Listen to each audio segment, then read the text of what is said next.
मुख्यमंत्री माझी लाडकी बहीण योजनेचा ऑक्टोबर महिन्याचा 16वा हप्ता जमा केला जाणार आहे। परंतु या 16व्या हप्त्यासाठी ई-केवायसी ची गरज आहे का?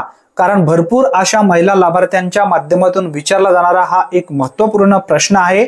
कारण अद्याप तरी भरपूर अशा लाडक्या बहिणींची ई-केवायसी पूर्ण झालेली नाही आहे। यामध्ये आधार कार्डला मोबाईल नंबर लिंक नसल्यामुळे अनेक महिला लाभार्थ्यांचे वडील नाहीत किंवा पती नाहीत। त्या ठिकाणी कोणाचा आधार नंबर टाकायचा, ई-केवायसी कशा पद्धतीने कंप्लीट करायचा, हा सुद्धा प्रश्न भरपूर अशा महिला लाभार्थ्यांना येत आहे। परंतु 18व्या हप्त्यासाठी तुम्हाला ई-केवायसी ची गरज लागणार नाही। ई-केवायसी करण्याची अंतिम मुदत 18 नोव्हेंबर पर्यंत राज्याचे महिला व बाल विकास मंत्री अदिती तटकरे यांच्या माध्यमातून आवाहन करण्यात आलेला आहे।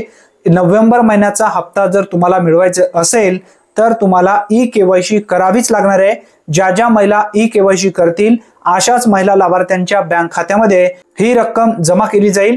परंतु ज्या लाडक्या बहिणींचा वडील किंवा पती नाहीत अशा लाडक्या बहिणीसाठी येणाऱ्या 1 ते 2 दिवसामध्ये नक्कीच एखादा तरी अपडेट येईल आणि त्या ठिकाणी त्यांना कळेल की कोणाचा आधार नंबर त्या ठिकाणी टाकायचा आणि ई-केवायसी प्रक्रिया कंप्लीट करायची।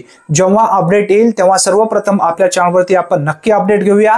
ज्या महिला लाभार्थ्यांनी आतापर्यंत ई-केवायसी कंप्लीट केली नाहीत अशा महिला लाभार्थ्यांनी अवघ्या 2 मिनिटाच्या आत घरी बसल्या आपल्या मोबाईलच्या माध्यमातून यशस्वीरित्या ई-केवायसी कशा पद्धतीने कंप्लीट करायची आहे या संदर्भात माहितीचे व्हिडिओ आपल्या चॅनलवरती उपलब्ध आहेत।